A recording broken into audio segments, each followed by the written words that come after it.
Queridas hermanas, las saludamos desde la provincia Nuestra Señora del Rosario de Chiquinquirá. Sean bienvenidas al estudio correspondiente al mes de mayo. En esta ocasión nos acompañan las hermanas de la comunidad Fray Enrique Alberto Higuera del Colegio Santa Teresa de Jesús Ibagué. También estará con nosotros una estudiante de la institución, María José, quien es bastante inquieta y nos estará interrogando durante todo el tiempo.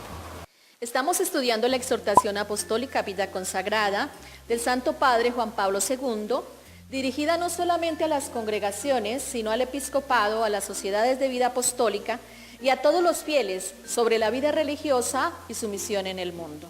En esta oportunidad continuaremos reflexionando sobre el primer capítulo. Todos sabemos que este capítulo consta de 4 títulos. Los 2 primeros fueron abordados por nuestras hermanas de Nuestra Señora del Cisne y en esta oportunidad estudiaremos el numeral 3 en la Iglesia y para la Iglesia y en el 4 guiados por el Espíritu a la santidad. Como vimos en el estudio anterior, la vida religiosa hunde todas sus raíces en la Trinidad, donde la iniciativa es del Padre, la meta es el Hijo, pero todo se da gracias a la acción del Espíritu Santo. Para contextualizarnos un poco sobre el fundamento evangélico que el Santo Padre ha querido tomar en esta exhortación, veámoslo a continuación.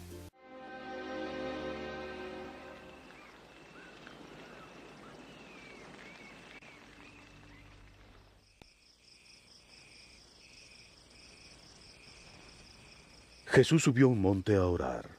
Le acompañaban Pedro, Santiago y Juan.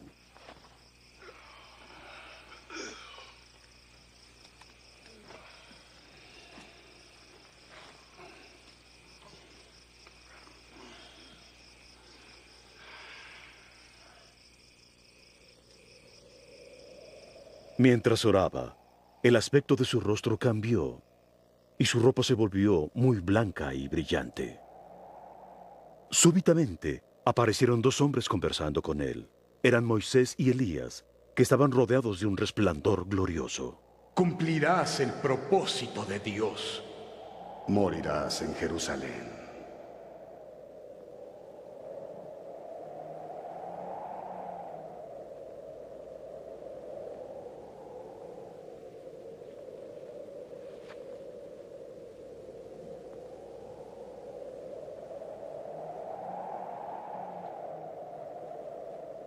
Cuando se iban, Pedro le dijo a Jesús: Maestro, qué bien que estamos aquí. Vamos a hacer 3 chozas. Una para ti. Mientras hablaba, Otra para una Moisés, nube los envolvió en su sombra y otra para Elías. y tuvieron miedo. Y de la nube salió una voz que dijo: Este es mi Hijo amado, escúchenlo.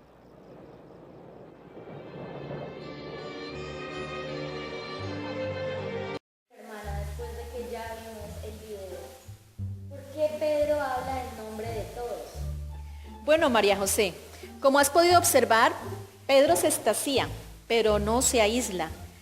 Y precisamente ese nosotros nos lleva a considerar el lugar de la vida consagrada en la iglesia. ¿Y qué lugar ocupa la vida consagrada en el ministerio de la iglesia? Bueno, es uno de esos elementos irrenunciables a los cuales la iglesia no podrá dejar. A la luz de la doctrina del Concilio Vaticano II, se afirma que la profesión de los consejos evangélicos pertenecen a la vida, a la misión y a la santidad de la iglesia. La vida consagrada está presente desde un comienzo en la iglesia. No podrá faltar nunca la iglesia como uno de esos elementos fundamentales e irrenunciables, característicos de la misma iglesia, ya que es la expresión de su misma naturaleza. La vida religiosa no es una simple teoría. La vida es una praxis y es una praxis que se da dentro de la iglesia. La vida religiosa aparece como un gran árbol frondoso que brota precisamente en el terreno fértil de la iglesia gracias a la semilla dada por Dios, que además es un don del Espíritu Santo que enriquece a la iglesia como su esposa. El misterio de Jesús continúa en la iglesia y la vida religiosa hace visible ese misterio de Jesús. La vida consagrada como en memoria de forma de vida de Jesús Tiene que estar presente en la iglesia y al mismo tiempo debe revelar su misterio más profundo. Pertenece a la vida íntima de la iglesia y a su misión. Podrán cambiar las formas de vida religiosa, pero no se puede dudar en absoluto de que la vida religiosa, la profesión de los consejos evangélicos, sea parte integral de la vida, de la misión y de la santidad de la iglesia.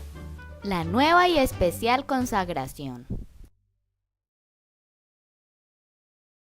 ¿Puede decirse que la vida consagrada es una consecuencia del bautismo y de la confirmación? No necesariamente, María José. La vida religiosa expresa la consagración bautismal. Es una profundización de esta, pues por la vida religiosa se intenta morir inicialmente al pecado y a los vicios para vivir más plenamente en la realidad de los hijos de Dios. Pero no solo la expresa, sino que tiene en el bautismo su raíz. Allí se murió al pecado y se resucitó a la vida de la gracia. Sin embargo, el bautismo no implica en sí mismo la llamada del celibato o la virginidad, o la obediencia a un superior, o la renuncia a los bienes materiales. Este llamado es único. La vida religiosa es un don particular no concedido a todos los bautizados.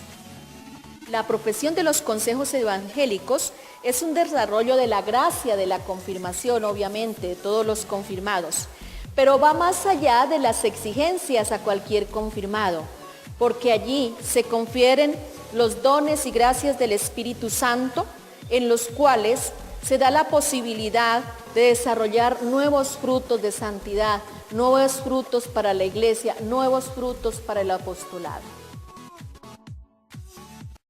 ¿Qué tiene de especial la vida consagrada? Todos los estados de vida parten del único misterio de la vida de Cristo. Tenemos o distinguimos dos estados más comúnmente, el estado de la vida laical y el estado del orden consagrado, los sacerdotes, y en su dignidad más alta los obispos. ¿Cuál es la misión específica de la vida laical? Vivir el Evangelio en las realidades temporales, es decir, en su familia, en su profesión. ¿Cuál es la misión del orden sacerdotal? En el caso de los obispos tenemos pues apacentar el pueblo de Dios, predicar la palabra de Dios, administrar los sacramentos y mantener la comunión de toda la iglesia. Pero ¿dónde queda la vida consagrada? ¿Cuál es el carácter especial de la vida consagrada? ¿Dónde la podemos ubicar? Entonces podemos decir que la tenemos un poco hacia el centro. En este lado la vida laical, en este lado la vida de los ministros ordenados y la vida religiosa quedaría en el centro. ¿Por qué en el centro? Porque lo particular de la vida religiosa es asumir el modo de vivir de Cristo. Esto parece un privilegio, pero no es un privilegio, en realidad es una tarea supremamente importante y de mucha responsabilidad. Al asumir este modo de vida de Cristo, lo más particular que tenemos o que tiene toda vida religiosa es que no tomamos mujer o esposo, sino que somos como ángeles. Esto está manifestado en el Evangelio en Mateo 22:30. Es decir, la vida religiosa es un anticipo de la vida futura, de cómo viviremos todos los hijos de Dios. Seguimos con ese modo particular. Ese modo particular está expresado, como les decía, en la vida de Cristo, pero esta vida de Cristo en sus diferentes momentos. De ahí que tengamos muchas comunidades religiosas y cada una viviendo de una forma muy particular. Entra ahí la vida contemplativa, es decir, los religiosos y religiosas que se dedican, como nosotros mismos lo decimos, a la oración, y su imagen es la oración de Jesús en el monte, en la montaña. Tenemos también los que son como nosotras, los de vida activa, es decir, religiosos y religiosas que bajan del monte y se dedican a anunciar la palabra, a curar a los enfermos, a cuidar de los adultos mayores, a exhortar a los niños, a los jóvenes a través de los medios y de los institutos de educación. También distinguimos otras congregaciones que son los llamados institutos de vida secular.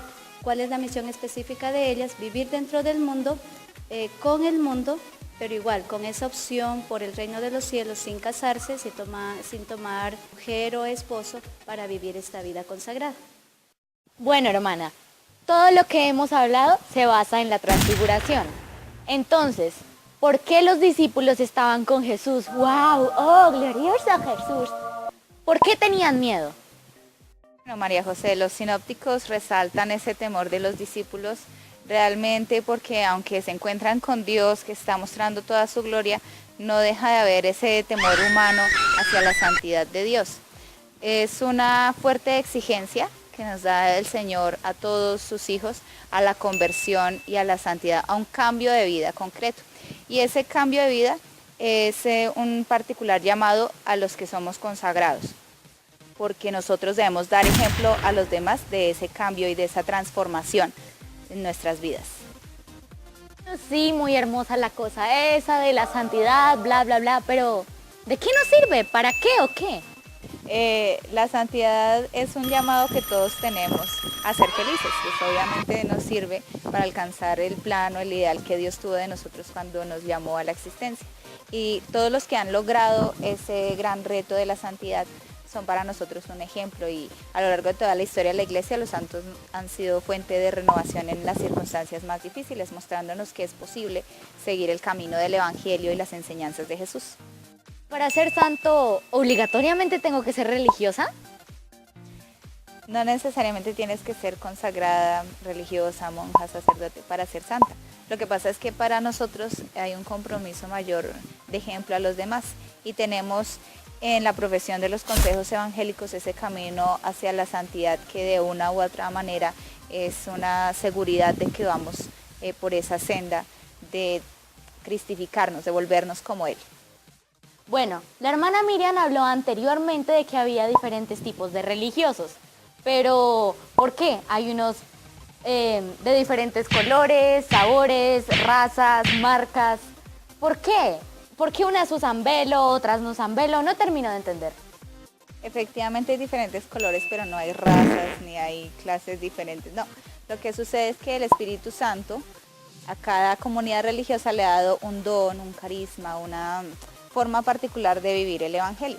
Y eso no lo escogemos, sino que a cada comunidad se le da. Y entonces así se van viviendo diferentes aspectos de la vida de Jesús o del Evangelio según el Espíritu Santo vaya inspirando. Ese carisma está dirigido en primer lugar al Padre, porque es una manera de ser obedientes a Él, de amarlo y de quererlo, siguiendo todo lo que Él nos está pidiendo. En segundo lugar, está dirigido al Hijo, porque es una manera de ser como Él en el mundo actual y en la circunstancia en que el Espíritu Santo haya dado ese carisma.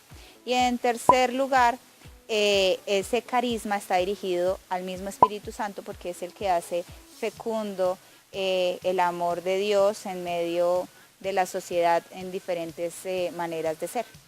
Bueno, hermana, después de todo esto, ¿cuál es el verdadero reto de ustedes hoy?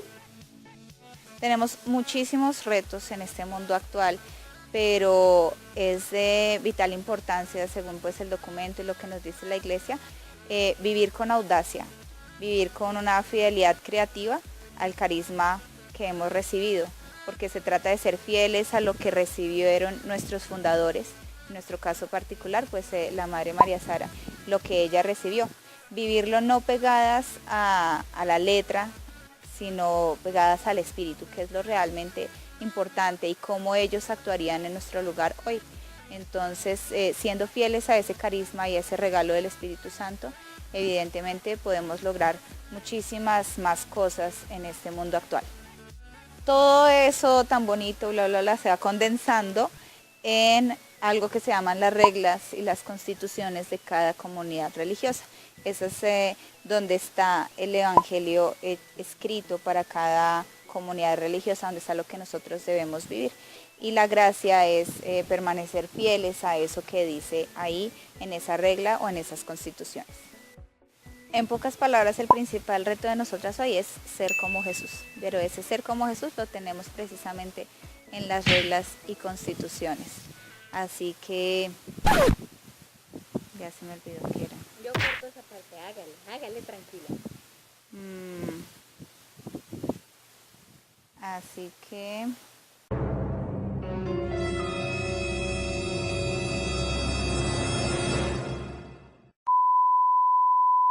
Esas reglas y constituciones son las que nos dan un criterio seguro para testimoniar a Jesús en cada contexto que se nos exige hoy. A ejemplo de Jesús, María y José de Nazaret, el amor a Dios que nos une en la congregación es el que hemos de transmitir en el apostolado, privilegiando en nuestro servicio la atención integral a los más necesitados, campesinos, obreros, empleados, estando abiertos a las necesidades pastorales de la iglesia y atentas a los signos de los tiempos. Las tentaciones. ¿Y cuáles son las tentaciones a las que ustedes se enfrentan? Las principales tentaciones que enfrentamos los religiosos, sobre todo en el mundo actual, pues la primera es ceder a lo que ofrece el mundo en este momento. Muchas veces por tratar de llegar más, por ejemplo, en nuestro contexto a los jóvenes, entramos en sus mismas dinámicas, en sus mismas ideologías y pues realmente la idea no es que a nosotros se nos pegue lo de ellos o las nuevas corrientes que están surgiendo, sino que nosotros evangelicemos y pues hagamos presencia en el mundo, no que el mundo se meta en nosotros. Otra tentación que tenemos es que de pronto por defender demasiado las causas sociales o identificarnos demasiado con esto, quitándole el espíritu evangélico, terminamos por convertirnos más en activistas o en líderes políticos o en líderes sociales y no en religiosos. Además de ello, muchas veces en la búsqueda de ser efectivos, de evangelizar, de que tengamos, digamos, mucha aceptación, nos convertimos en unas máquinas que buscamos siempre que nos escuchen, que nos admiren, que nos hagan caso, y eso pues es buscar una excesiva efectividad más allá de lo que quiere Dios, que es que lleguemos con las cosas simples, con las cosas sencillas. Y finalmente pues también otro de los desafíos que tenemos es no sentirnos superiores a los demás por el hecho de haber recibido una formación distinta, de pronto la formación espiritual o el conocimiento que tenemos es un poco más amplio, sin embargo esto no hace que seamos mejores que nadie o que tratemos de demeritar la opinión de los otros o el punto de vista de los otros, sino que tenemos pues que acogerlos y tratarlos como lo que son, como nuestros hermanos y como las personas a las cuales debemos servir desde nuestro ministerio. ¿Por qué tienen que mantenerse en el camino de santidad y luchar contra el mal? Es importante que los religiosos nos mantengamos siempre firmes en este camino de santidad y en la lucha espiritual, no por nuestra propia santificación, aunque pues claro es uno de nuestros objetivos, sino ante todo porque hemos sido elegidos y hemos sido puestos como signo de que es posible, de que sí se puede, y esto pues va a ayudar a que muchas otras personas puedan seguir este mismo camino, no siendo religiosos, pero viendo que sí hay personas, seres humanos que se han consagrado y que lo pudieron lograr. Por eso es importante que nos mantengamos firmes en el camino. ¿Dónde sacan la fuerza para hacer todo esto? Es una pregunta que muchas personas se hacen porque dicen yo no sería capaz, yo no podría, a mí me quedaría grande. ¿Cómo hacen ustedes para mantenerse en ese camino?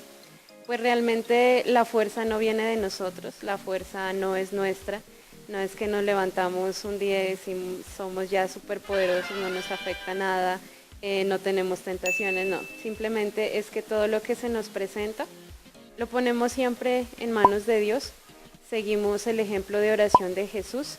Muchas veces también en el apostolado tenemos grandes satisfacciones que nos van animando cada día a continuar y principalmente pues las palabras de Jesús, levantaos, no tengáis miedo, siempre a pesar de lo difícil que puedan ser las situaciones a las que nos enfrentemos, las palabras de Jesús, sus acciones y todo lo que Él hizo por nosotros nos mantiene firmes en este camino. Ahora sí entiendo cuál es el verdadero propósito de ustedes las hermanas y en realidad qué es lo que hacen. Ahora, por fin de mucho tiempo, puedo captar la verdadera importancia de ustedes las religiosas en la comunidad.